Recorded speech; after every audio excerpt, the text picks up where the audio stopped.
Hey everybody, it's Aceiopengui or Ben, whichever you prefer, and we're back in a long time from a long break of making videos, and it's not like we wanted to take the break. I'll explain more of that later.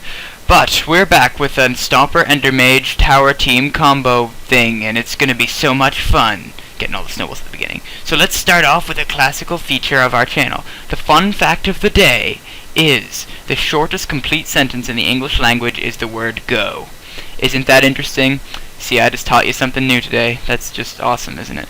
Anyway, enough of that. On to the gameplay. So, I'm stacking up here as I7 is gathering snowballs, like usual, whenever we're in a taiga biome, which is definitely good for towering, but you do have to stack up a little earlier, or risk getting snowballed off. And as an Endermage, you don't really have that much resistance to fall damage. So that's the problem there. So right off the bat here, something quite interesting happens. We see two guys at the bottom of our tower, which quickly turns into three guys. We're expecting a fight, but they're a team. Luckily, they're a team of little lost willies that don't know what's going on, and I7 successfully stomps one, and then without thinking too much, just sort of jumps off again, stomping another, and then with a little bit more thought this time, because, you know, you can't just do that 3 times in a row, that was pretty cool. He goes down and stomps the last lost little willy. So, we're back up, already with 3 kills, and we're like only 1 minute into the game, really. He goes down and gets their stuff. They did have 2 apples, which is among probably the most useful things they had. Beyond that, nothing really that interesting. So we are, those of you that have seen our videos before know that we like to do this little strategy here, that we like to call the Endermage strategy, or Endermage sacrificing, or whichever. And what it consists of is us making little 1 by 1 by 1 blocks off of our tower, and when somebody walks under them, just Endermaging them onto those blocks, and one of 4 things can happen. They can either run off the block because they weren't expecting it and fall to their death. They can stand still on the block while sneaking if they're expecting to be maged up, and I jump back to the platform, and I7 breaks the block under them with a shovel, and they fall to their death. We can endermage them up, and they're too quick and jump onto our platform and kill us both, or I7 is too quick and breaks the block under both of our feet. It is a kind of risky strategy, but usually it pays off pretty well. So, there's a long, not very interesting part here. I'll explain a little bit about our channel and what we stand for here at BlockbyBlockPVP. So, for those of you who have not seen us before, we play Minecraft Hunger Games, Minecraft Hardcore Games, formerly known as the Minecraft Hunger Games, on a server chain known as MCPVP, or Minecraft PVP. And what it is basically you put 100 or so players into a map enclosed, which is, I believe, 1,000 by 1,000 blocks, and they fight themselves to the death. That's right, the death. I know what you're thinking, but I know what you're thinking if you've read the Hunger Games, but you can't have teams win in the Hunger Games. Well, you're right. That's why we always kill each other at the end if we get to that point. But anyway, you should definitely check out these servers if you have not yet, but if you've landed on these videos, I'm assuming you have been on these servers before, and I don't really need to explain that much. So, another cool thing is we already, at the time of the release of this video, have around 20 subscribers, which, believe it or not, is more than we probably thought we would get in the first place. When we made this channel, we were like, yeah, we'll maybe get 5, maybe 10 subscribers, but we already have 20 and we only have a few videos out, so that's pretty cool, and it makes us pretty happy that we were able to make other people happy, and that's cool. So if you really like our videos, you could subscribe and we'll know that we're doing a good job, or subscribe and message us telling us we're doing a bad job, or just don't subscribe, I mean, you know, whichever. But you should definitely leave a comment with what we should do better, or what we should do worse, or something like that, and we'll try to do it in our next video, or not do it. So, right here we continue on with some actual interesting bits. There is a guy down here that I7 just doesn't think too much, stomps him, and from his reports he tells me that guy had nothing more than a compass, which, for those of you who have played these games, you know you start with a compass. So this guy either had no items, or, okay, no, he just had no items. So I'm not really sure why or how, but, you know, Pro tip, get items. They come in handy later. So anyway, I7 is taking that pro tip in mind right now as he jumps down there getting blocks for us to stack over to the feast when it is announced. He comes up, he has quite a few snowballs and blocks, and we're pretty well set off for this game. We have more food than usual from the 3 little willies we killed at the beginning, having 2 apples in between them. And we have some stone and a furnace and some shovels and quite a bit of dirt. This game is going pretty well so far.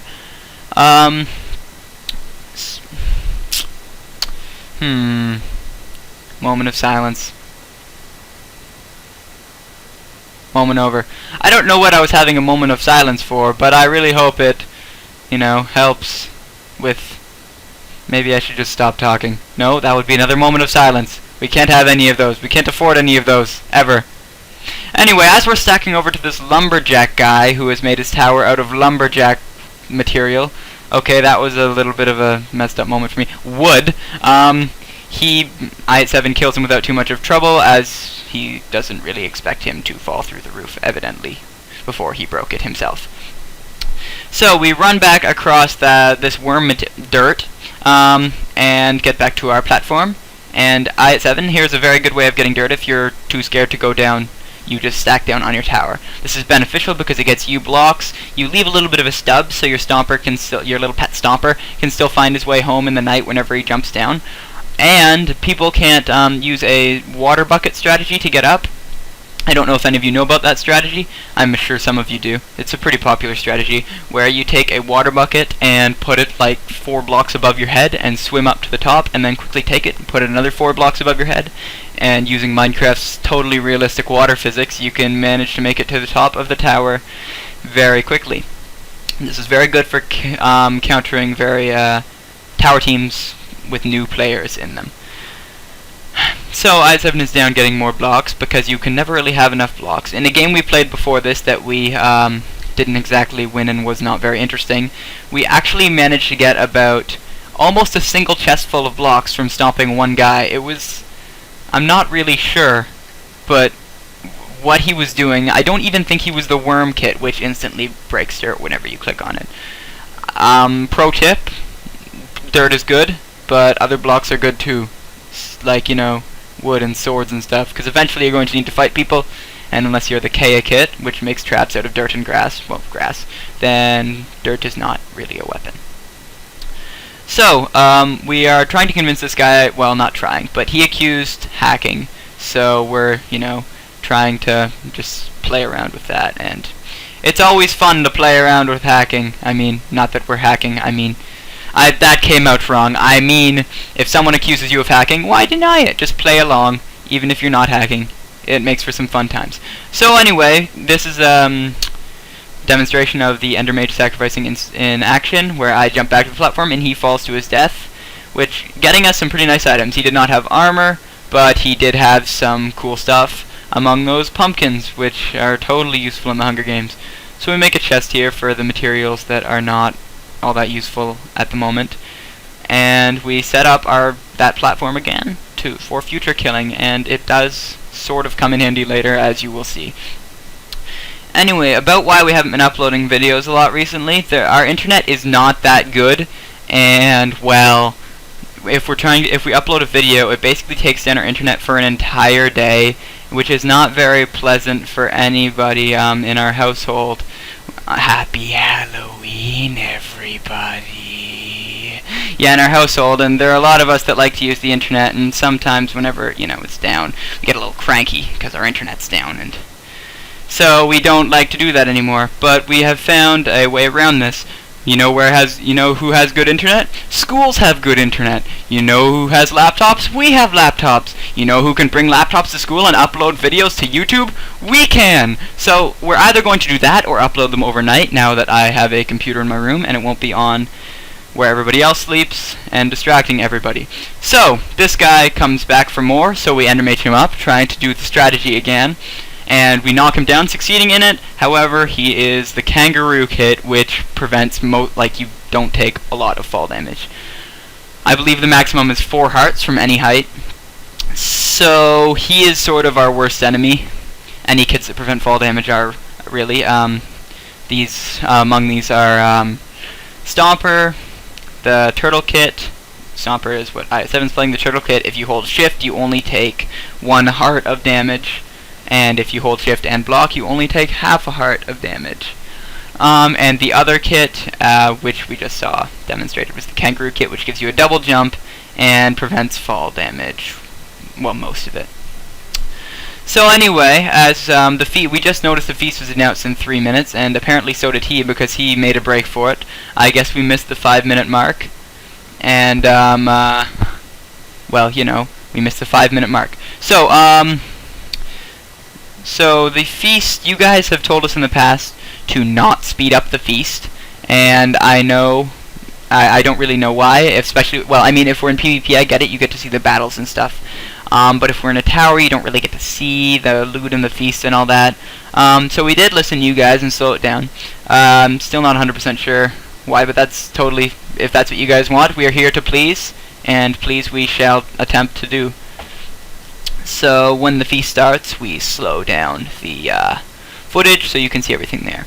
We're very glad this kangaroo gets attacked, and hopefully by a guy that isn't immune to fall damage, which is our main weapon, fall damage. So the kangaroo and this guy that you will realize soon is a madman duke it out. The lava goes down, and I7 actually gets to go down here and get some stuff from the feast, as those two are duking it out over there. Neither of them notice him, or if they do, they just decide that the other one is a bigger threat, and don't bother. So the kangaroo gets KO'd, which is definitely a nice bonus for us, and I7 managed to get some diamond armor while down there before the other guy got finished off the kangaroo. So we're quite happy that the kangaroo is dead, as he was immune to fall damage, which, as I said, is our main weapon. And that is definitely beneficial for us. I mean, it would be cool if the madman was dead too, but we would probably not do as well against somebody who is immune to fall damage. So we set up this strategy again, because madman is immune to fall damage. Madman is basically an anti-team kit, for those of you who don't know. The more people around him, the higher levels of weakness they get, I believe, making them not very good against him. So again, if there's 2 of you chasing him, then you get weakness added on to yourself, so you do less damage, and if there's 3, then you do even less damage, and if there's 1, I'm pretty sure it takes no effect, or very little effect. So again, anti-team kit. So we attempt to do the strategy here, and it works, and another demonstration of the strategy, I7 didn't even need to break the block, he just ran off, because he was not expecting that. So I7 manages to go down and get some more stuff from the feast, because I looked on the compass, and the nearest guy is not in sight, so we own the feast at this point, which is definitely very good. I double-checked the IP, because, as I said, our internet is bad, and the past few games that we may have won, we didn't, because of either internet crashes or, yeah, that's what it was. There were 2 games I can think of off the top of my head that we were going to win or had a very good chance of winning, but then there was internet crashes and we just got disconnected from the server. So I feel really bad about that, because we're hoping to have those interesting videos up for you guys. A couple of them were probably a little bit more interesting than this, as we actually ran around on the ground and did some PvP stuff. But we hope you guys enjoy this too. So I'm about to go down onto the platform. This is the point in the game when we know we're doing pretty well, whenever I'm actually able to go down there and not be threatened. Because, you know, I do have diamond armor, quite a lot of soup. Yes, we're in a very nice position right now.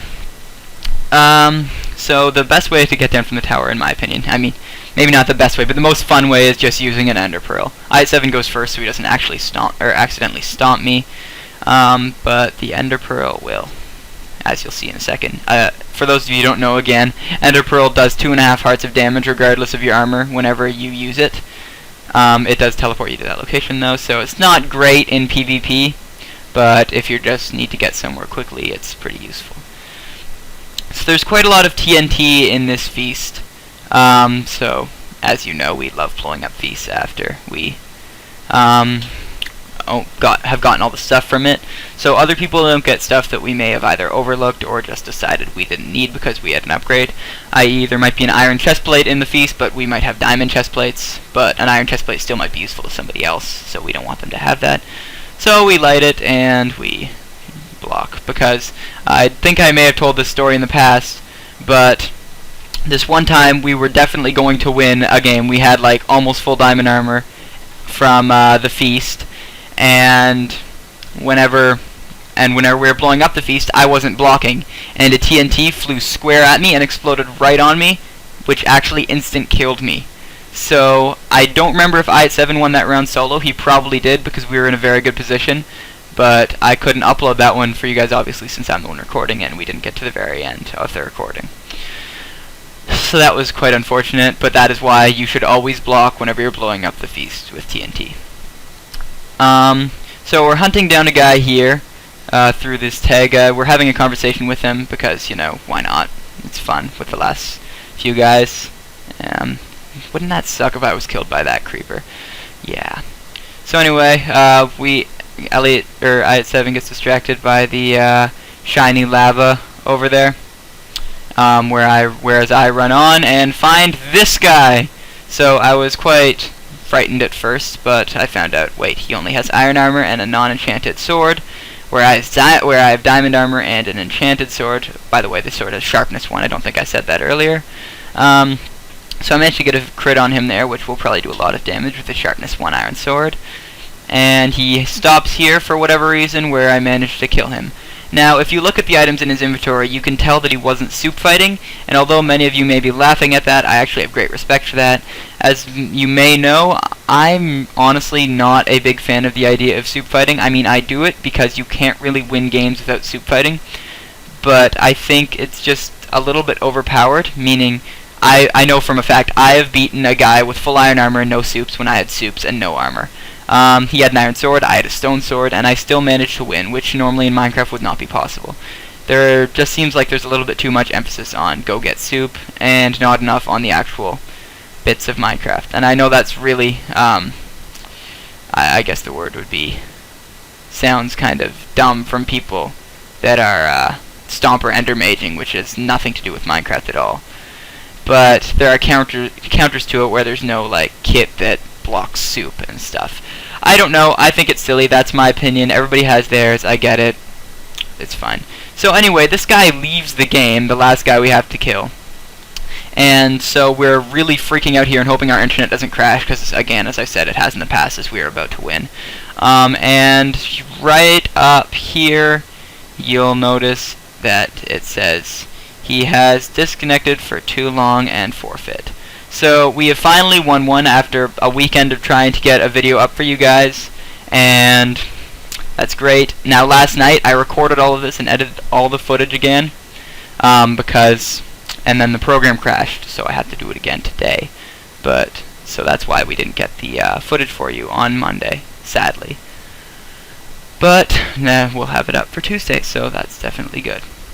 So slow motion away from explosion. And that's the game. There we go. I hope it was worth the wait, and I'm sorry we didn't have anything up earlier, and hopefully we'll have videos at regular intervals now of a week or less. Maybe. Again, can't guarantee a periodic schedule at this point, but I really hope that we can offer videos as much as possible to you guys that like it. And again, if there's anything you want us to add to the videos, take out of the videos, what you liked, what you didn't like, leave us a comment or inbox it to us. For the time being, we read all of those, and we reply to 95% of them. I cannot think of one that I haven't replied to. This may change if we get more popular, but we probably won't. So again, yeah, if you liked this video, then there is a button for that, so if you want to click it, you can. If you disliked this video, there's a button for that, so click it if you want. Again, disliking the video doesn't give us very specific feedback. If there's something in particular you didn't like, it's better to leave a comment or message us. So thanks for enjoying, or thanks for watching. I don't know if you enjoyed it or not. I really hope you enjoyed it. Thanks for watching. This has been Aceiopengui, or Ben, whichever you prefer to call me, and have a great existence.